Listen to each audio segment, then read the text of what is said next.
오늘 하나님 말씀은 야고보서 2장 8절에서 13절까지 말씀입니다.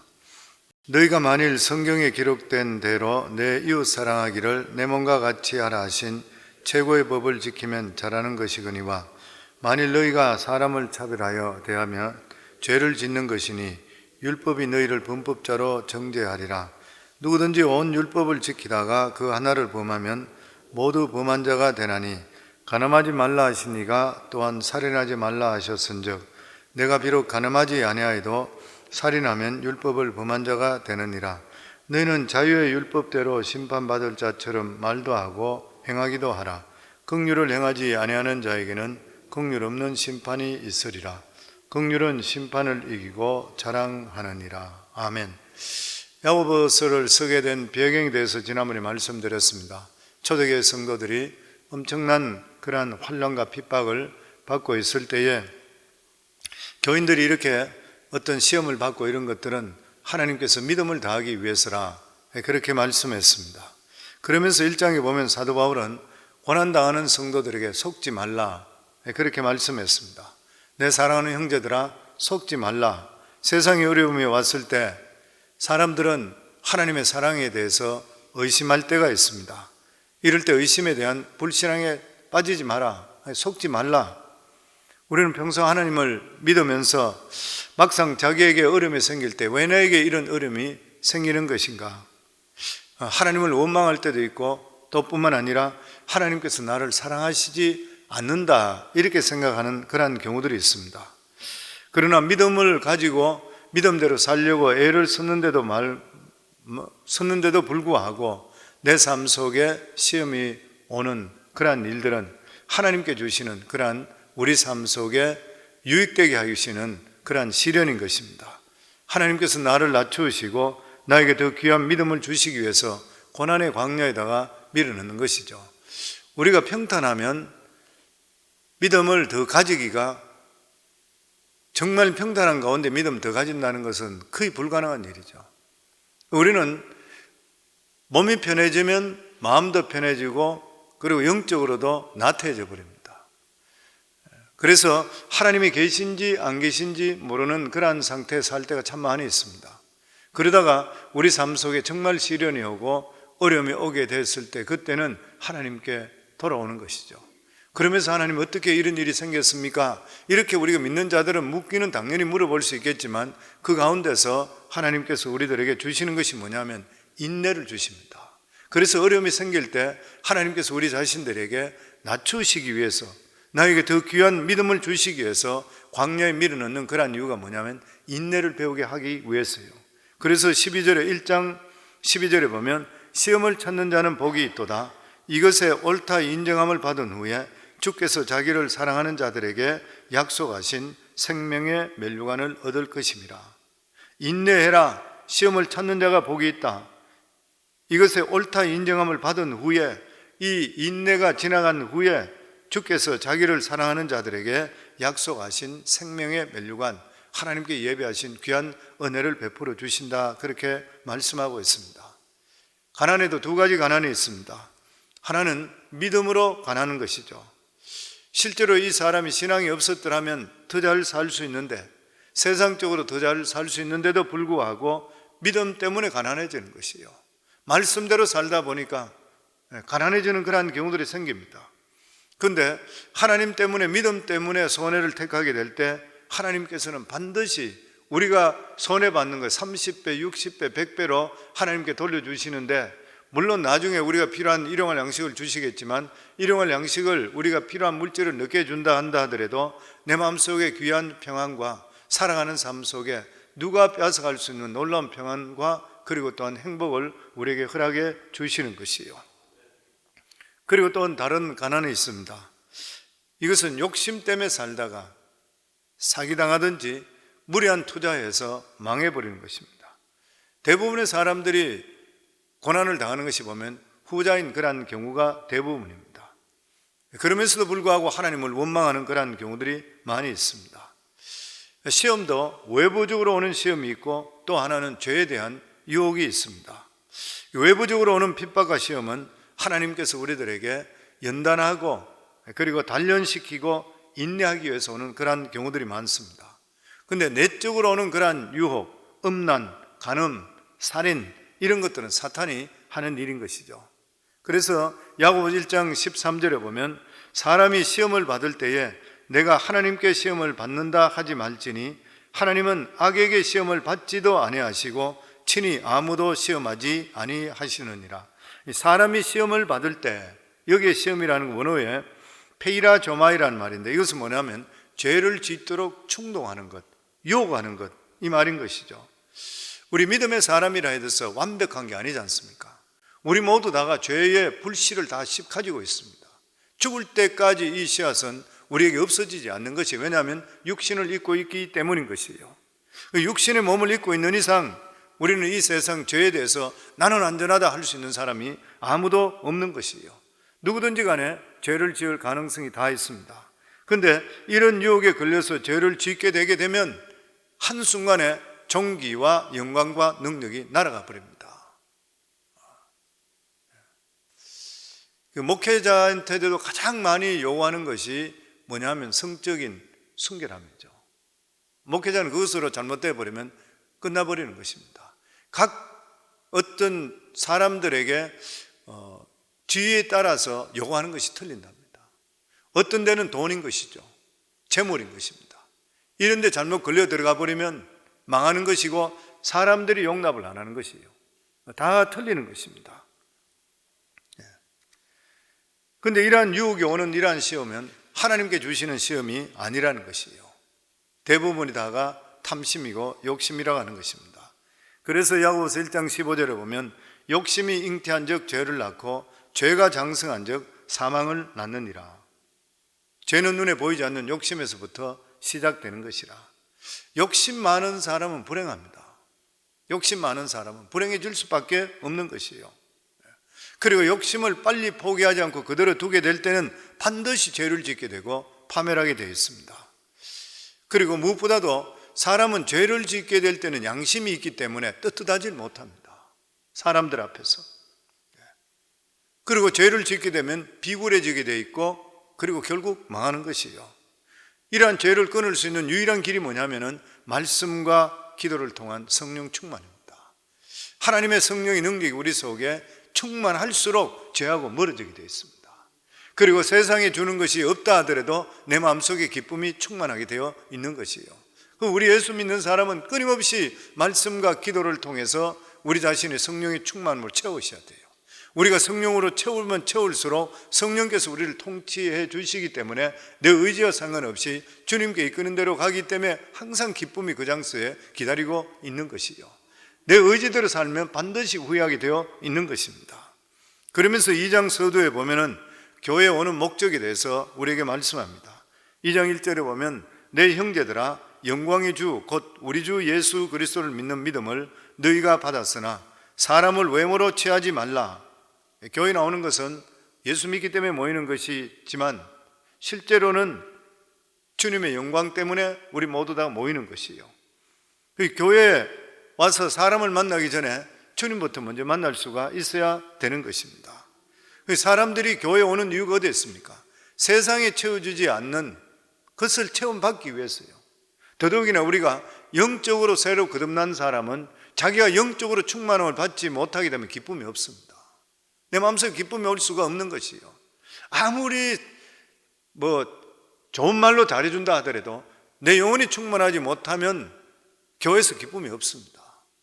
목회자가 가장 할 일이 뭐냐면은 성도들에게 영적으로 충만함, 성도들을 위로하는 것이 아니라 그 영혼을 충만케 만들어주는 것이에요.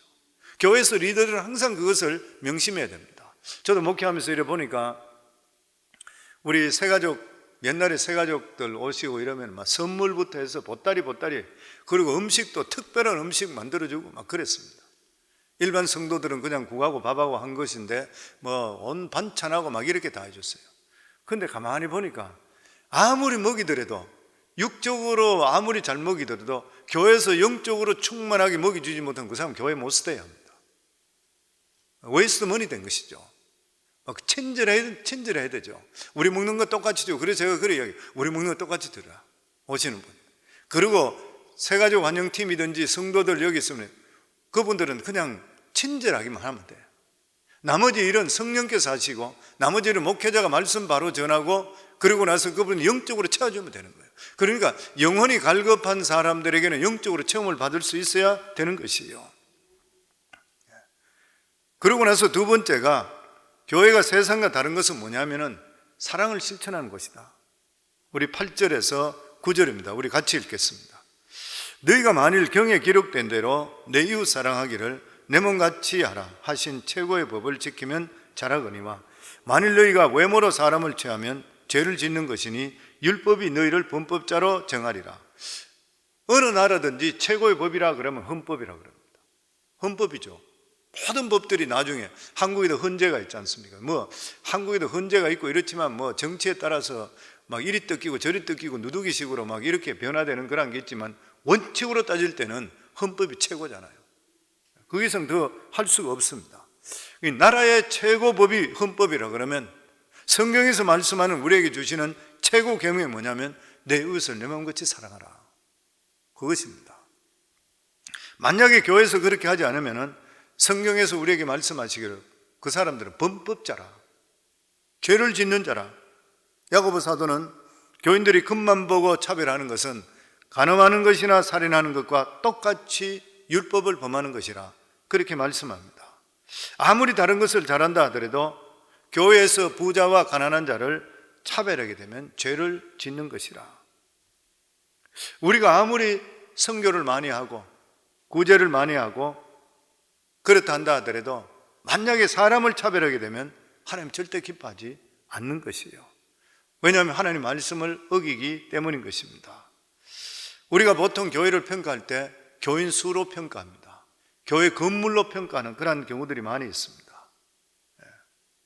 그런데 야고보 사도는 내 이웃을 내 마음같이 사랑하라, 이것이 최고의 계명이다, 그렇게 말씀합니다. 신약 성경에 보면은 이웃을 내 마음같이 사랑하는 말씀이 세 군데 나옵니다.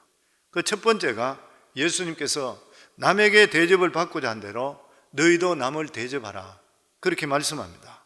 우리 모두 다가 남에게 대접받고 인정받고 사랑받기를 원합니다. 그럼에도 내가 먼저 다른 사람을 대접하고 사랑하라는 것이에요. 무슨 말인 것입니까? 사랑의 주도권을 뺏기지 말라는 것이에요. 내가 먼저 손 내밀라는 것이에요. 내가 먼저 사랑하라, 그렇게 말씀하고 있습니다.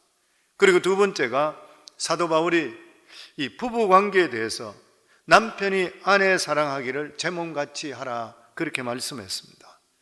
세상에서 가장 가까운 사람이 누군 것입니까? 부부잖아요. 세상에 가장 가까운 것이 부부입니다. 저희 교회에서는 부부 가정에 대해서 많이 강조합니다. 그 강조하는 그런 이유가 뭐냐면은 하나님께서 가정을 가장 귀하게 여겼잖아요. 아담과 하와를 지으시고 가정을 만들어 주셨던 것이에요.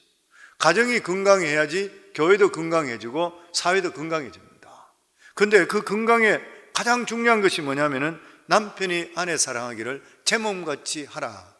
그러니까 부부간에는 서로 이렇게 가장 가까운 이웃이에요. 남남끼리 모여서 이웃이 부부가 됐잖아요. 무촌이 되는 것이에요. 그러니까 이 두 사람은 가장 가깝기 때문에 서로가 서로를 위해서 자기 몸처럼 아껴주라, 자기 몸처럼 아껴주라, 그 말인 것이에요.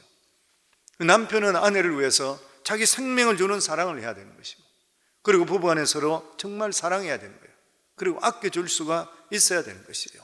그리고 세 번째가 오늘 본문에 보면 교회에서 다른 성도들을 대할 때 외모로 대하지 말고 진심으로 대하는 것이 내 몸을 사랑하는 것이라. 외모로 대하지 말라. 돈 있는 사람, 학벌 많은 사람, 인물 좋은 사람, 괜찮은 사람, 이런 거에 대해서 더 페이버를 주지 말고 똑같이 대할 수 있으라. 이게 힘든 일이죠. 사람인 이상. 목회자도 마찬가지인 것이고. 그럼에도 불구하고 여기에 매여버리면 이런 일에 대해서 잘하지 못하게 될 때는 하나님께서 복을 주시지 않습니다. 예전에 들으니까 어떤 교회에서는 아주 유명한 사람이 오면 딴 사람하고 인사하다가도 확 뿌리치고 그 사람 악수하고 이런 일이 있다고. 그 교회가 될 리가 있겠는가요? 그런 될 수 없는 일이죠. 그러면서 9절과 10절입니다. 저희들 다시 9절 한번 읽고 10절 읽습니다. 만일 너희가 외모로 사람을 취하면 죄를 짓는 것이니 율법이 너희를 범죄자로 정하리라. 누구든지 온 율법을 지키다가 그 하나만 거치면 모두 범한 자가 되나니. 야고보 사도는 사람을 차별하면 죄를 짓는 것이라 이렇게 단정합니다. 살인하고 간음하지 말라 십계명을 어기는 죄와 같다 그렇게 말씀합니다. 율법을 아무리 잘 지킨다 하더라도 하나만 어기더라도 범법자가 되는 것과 마찬가지로 이웃을 내 몸같이 사랑하지 않는 것도 같은 죄라 그렇게 말씀합니다. 그러면 12절입니다. 우리 같이 읽습니다. 너희는 자유의 율법대로 심판받을 자처럼 말도 하고 행하기도 하라. 자유의 율법대로, 복음이죠. 우리는 복음 안에 있기 때문에 모세 율법에 그렇게 얽매이질 않습니다. 하나님 예수님께서 우리에게 주시는 이러한 복음 안에는 반드시 이렇게 하라 저렇게 하라 시기는 강압적인 율법은 없습니다. 물론 우리들에게 예수님께서 강압적으로 말씀하지 않았지만 강제적으로 지켜야 될 율법이 있습니다. 십계명이죠. 살인하지 말아야 되고, 도둑질하지 말고, 간음하지 말고, 거짓 증거하지 말고, 뭐 이런 것들 우리 삶 속에 이런 것들은 꼭 지켜야 됩니다. 그러나 죄가 되지 않는다고 해서 모든 것을 할 수 있다 생각해서는 안 되는 것이에요. 나에게는 자유로운 그런 일이지만 다른 사람에게는 시험이 될 수 있기 때문인 것이죠. 그래서 사도 바울은 모든 것이 가하더라도 덕이 되지만 하지 말라. 믿음에 유익되지 않으면 하지 말라. 네가 고기를 먹고 우상에서 나오는 고기를 네 마음대로 먹을 수 있다 하더라도 이 율법적인 사람이 크리스찬이 됐을 때 그 사람이 볼 때 그것을 보고 나서 어떻게 우상에게 주는 고기를 먹느냐 이러면 시험될 일이 있다 할 때는 너는 먹지 말라. 너 자신은 괜찮더라도 상대편에게 그것이 시험에 될 일이 됐으면 하지 말라. 사도 바울이 그렇게 이야기했던 것이에요, 보면. 그래서 우리가 세상적으로는 죄가 되지 않는다 한다 하더라도 믿음의 법으로 유익하지 못한 것은 하지를 말아야 되는 것이에요. 그런 것들이 우리 믿는 사람들에게는 술이든지 담배든지 포르노 영화든지 아니면은 카지노 같은데 이런 일들인 것이요. 취미상 한다 하더라도 그것이 우리 상에 결코 몸에 도움이 되질 않을 때는 내 마음대로 결코 할 수가 없는 것이요. 하나님께서는 성도들이 믿음을 가지고 믿음이 자라면서 성화되는 그런 과정, 그러면서 내가 옛날에 좋아했던 것들, 세상적인 것들 하나하나 포기할 때에 하나님께 굉장히 기뻐하십니다. 기뻐하셔요. 성도님, 우리가 하나하나 내려놓는 것 아니면 그게 매여 있는 것 하나님 모르실 줄 아세요? 다 아세요. 다 알고 계세요. 저는 그걸 실제로 많이 느끼고 어떨 때는 저희 아내 통해서 저에게 이야기해 줄 때도 있어요. 깜짝 놀라요.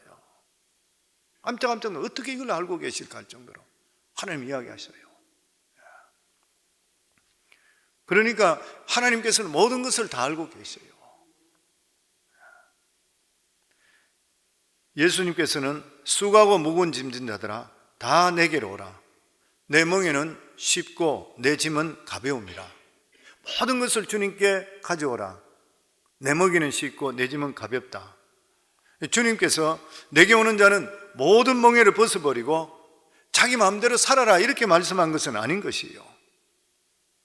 예수 그리스도의 멍에를 같이 매라고 하는 것이에요. 그 예수 믿는 사람은 예수 믿는 사람들의 멍에가 있습니다. 그것이 무엇인 것이요? 하나님 말씀을 붙들고 살아야 될 의무가 있어요. 예수 믿는 사람은.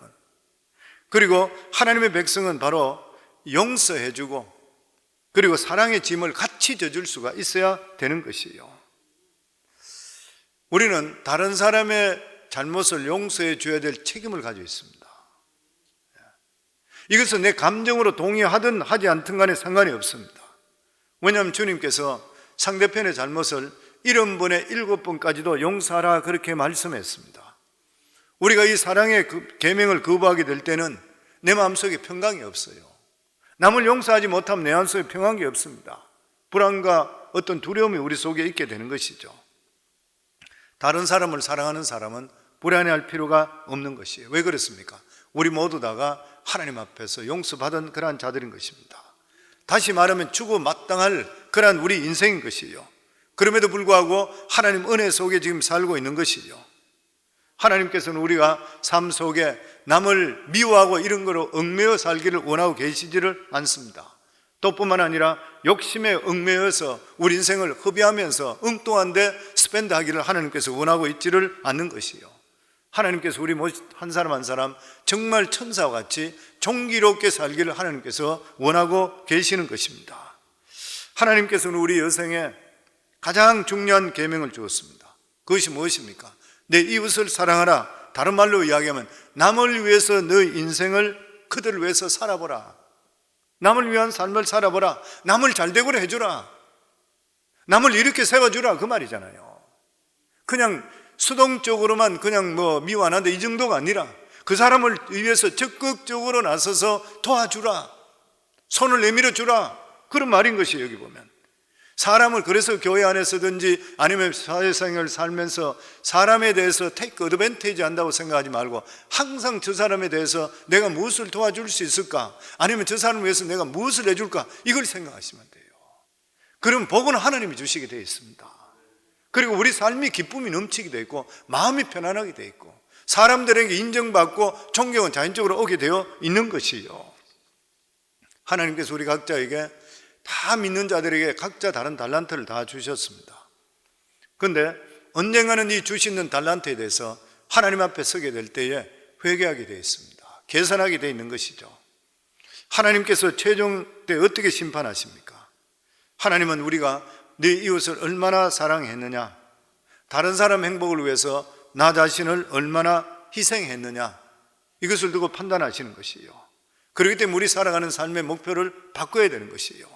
다른 사람 행복을 위해서 더 풍성한 삶을 사는 것을 위해서 도와줄 수 있는 그런 삶을 살아갈 수 있게 돼요. 그렇게 살아갈 때 우리가 이 세상을 떠나고 주님 앞에 설 때 내 마음속에 두려움이 없는 것이에요.